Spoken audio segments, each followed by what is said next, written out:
আল্লাহ পাক রব্বুল আলামিন কোরআনকে রহমত বলেনি, কিন্তু আল্লাহ পাক রব্বুল আলামিন রাসূলুল্লাহ সাল্লাল্লাহু আলাইহি ওয়াসাল্লামকে বলেছেন রহমাতাল লিল আলামিন। কন্যা সুবহানাল্লাহ। আল্লাহ পাক কোরআন অবতীর্ণ করেছেন, কোরআনকে রহমত বলেনি, কিন্তু আমাদের নবী মুহাম্মদ সাল্লাল্লাহু আলাইহি ওয়াসাল্লামকে তিনি বলেছেন ওয়া মা আরসালনাকা ইল্লা রাহমাতাল লিল আলামিন। আমাদের নবী হচ্ছে গোটা জগতের রহমত স্বরূপ। কন্যা সুবহানাল্লাহ।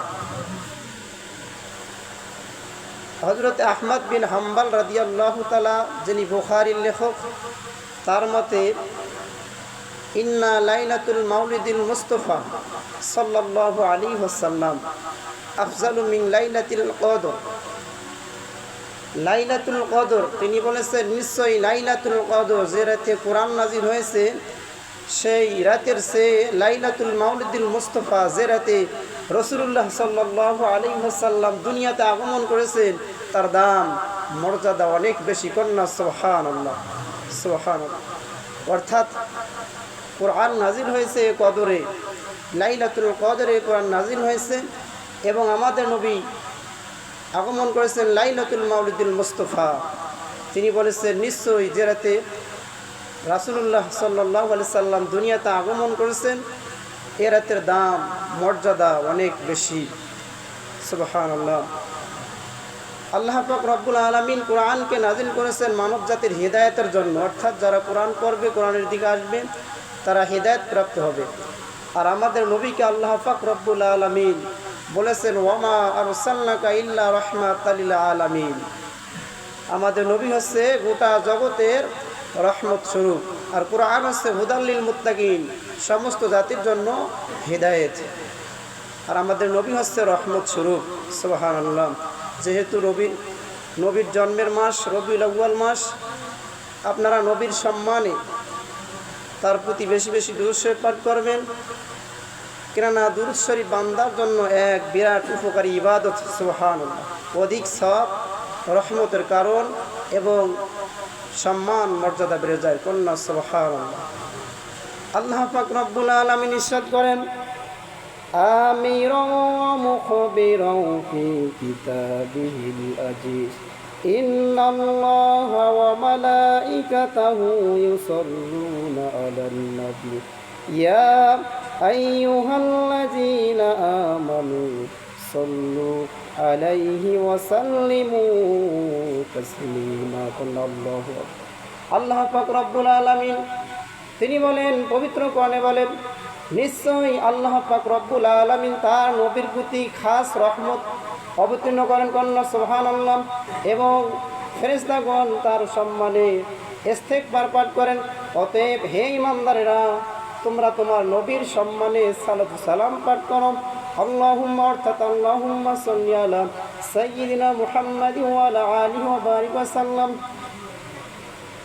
আল্লাহ পাক রব্বুল আলামিন ইরশাদ করেন, নিশ্চয়ই মহান রব্বুল আলামিন তার নবীর প্রতি খাস রহমত বরকত অবতীর্ণ করেন এবং ফেরেশতাগণ তার সম্মানে ইস্তিগফার করেন। অতএব হে ঈমানদাররা, তোমরা তোমার নবীর সম্মানে সালাতু সালাম পাঠ করো তার প্রতি, অর্থাৎ আল্লাহুম্মা সাল্লি আলা সাইয়্যিদিনা মুহাম্মাদি ওয়া আলা আলিহি ওয়া বারিক ওয়া সাল্লাম। এটা পারবেন না, সংক্ষিপ্ত দুরূদ পাঠ করবেন, বলবেন সাল্লাল্লাহু আলাইহি ওয়াসাল্লাম।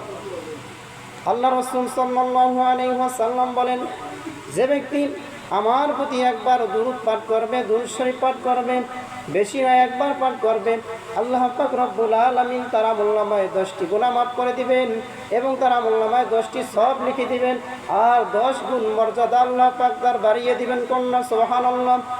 আল্লাহ রাসূল সাল্লাল্লাহু আলাইহি ওয়াসাল্লাম আরো বলেন, যে ব্যক্তি আমার প্রতি সবচেয়ে বেশি দুরূদ শরীফ পাঠ করবেন, কাল কিয়ামতের ময়দানে সে আমার সঙ্গী হবে। কন্যা সুবহানাল্লাহ।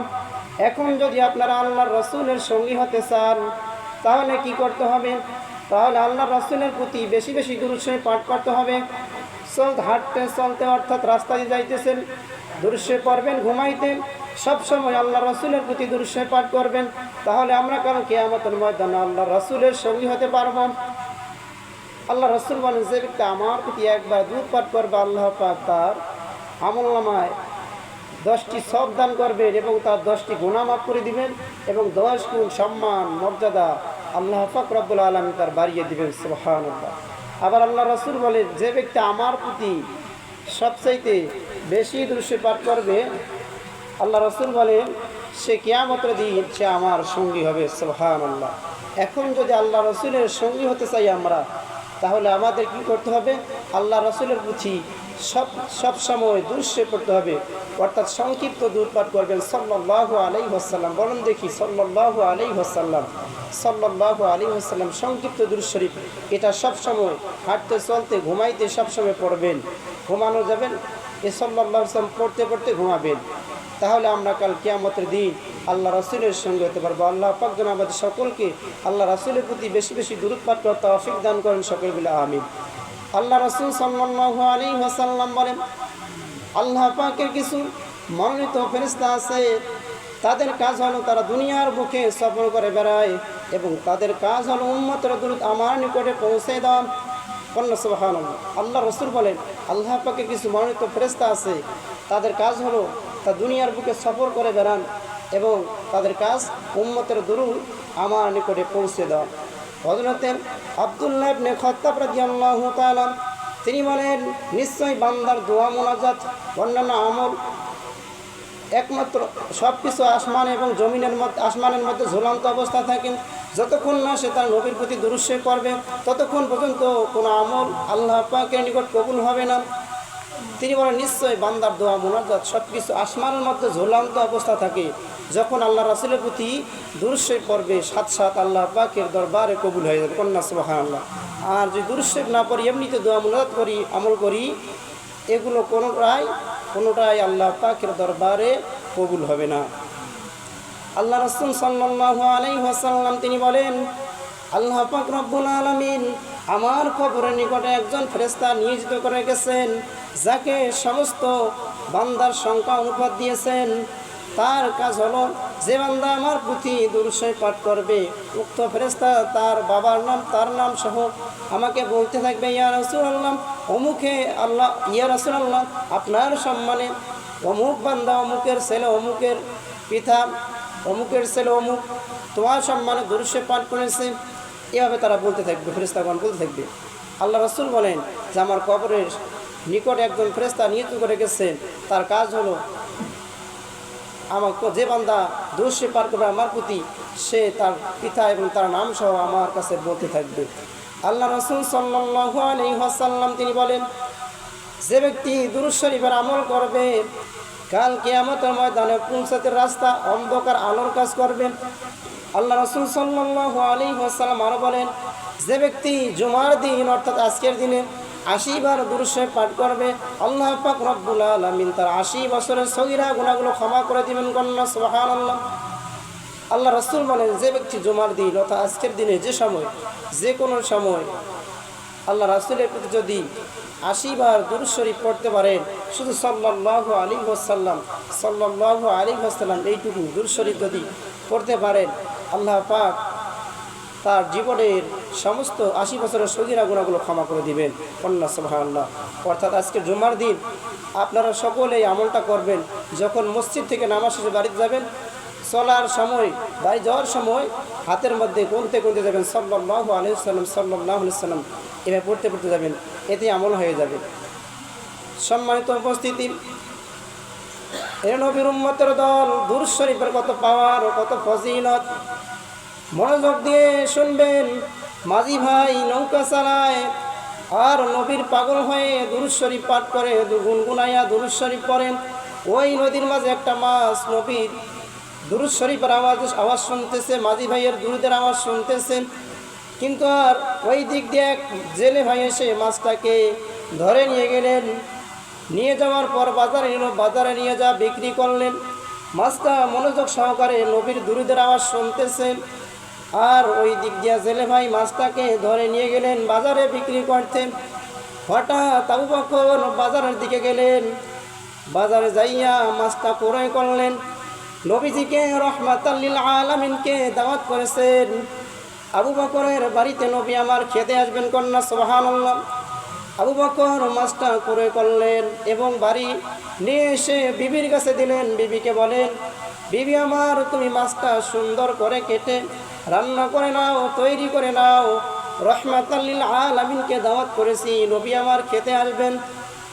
বিবি মাছটা সুন্দর করে কেটে রান্না করার জন্য যখন পরে আর মধ্যে পাতিলের মধ্যে রাখলেন, এর নবীর উম্মতের দল যতবার চুলায় আগুন জ্বালায় বারবার আগুন নেভে যায়।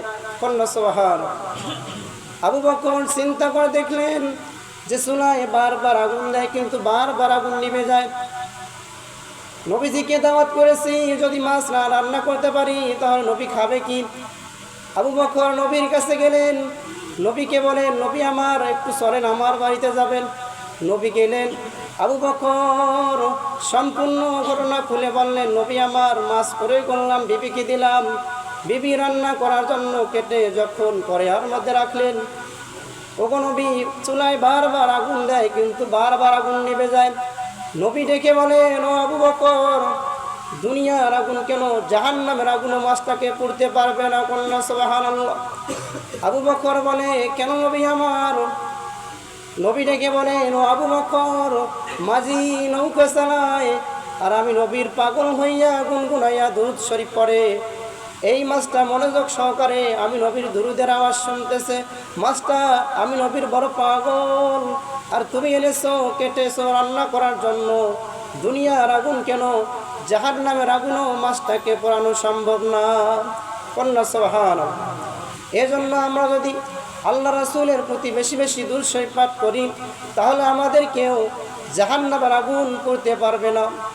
হাজরিন, দেখেন, শুধু মাছটা মাঝি ভাইয়ের দুরূদ শরীফের আওয়াজ শুনছে, তিনি বলেও নি, খালি শুনছে, এতেই জাহান্নামের দুনিয়ার আগুন করে জাহান্নামের আগুনও তাকে পুড়তে পারবে না, নবীজি বললেন। কন্যা সুবহানাল্লাহ।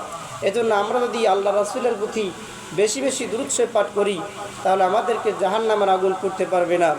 সম্মানিত হাজরিন, যেহেতু রবিউল আউয়াল মাস, মোবারক মাস, আপনারা এই মাসের মধ্যে নবীর সম্মানে নবীর প্রতি বেশি বেশি দুরূদ শরীফ পাঠ করবেন এবং নবীর অনুসরণ করবেন, নবীর মহব্বত অন্তরে ভরপুর করে রাখবেন, তাহলে আমল কম হলেও নাজাত পেয়ে যাব। নবীর মহব্বত যদি আমরা অন্তরে রাখি এবং নবীর প্রতি যদি দুরূদ শরীফ পাঠ করি, অনুসরণ করি, আমল কম হলেও আমরা নাজাত পেয়ে যাব। আল্লাহ পাক যেন আমাদের সকলকে আল্লাহ রাসূলের প্রতি, তার এই জন্মের মাস শুধু তা নয়, আমরা সবসময় যতদিন বেঁচে আছি আল্লাহ রাসূলের প্রতি সবসময় আমরা দুরূদ শরীফ পাঠ করব, অর্থাৎ সাল্লাল্লাহু আলাইহি ওয়াসাল্লাম পড়ব, সাল্লাল্লাহু আলাইহি সাল্লাম পড়ব।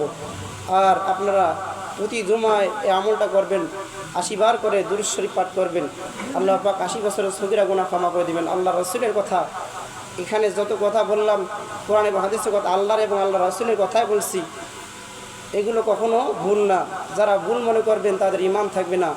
আপনারা বিশ্বাস করবেন এগুলো সব আল্লাহ রাসূলের কথা। আল্লাহ পাক যেন আমাদের সকলকে আল্লাহ রাসূলের প্রতি দুরূদ পড়ার তৌফিক দান করেন। সকলে বলে আমিন।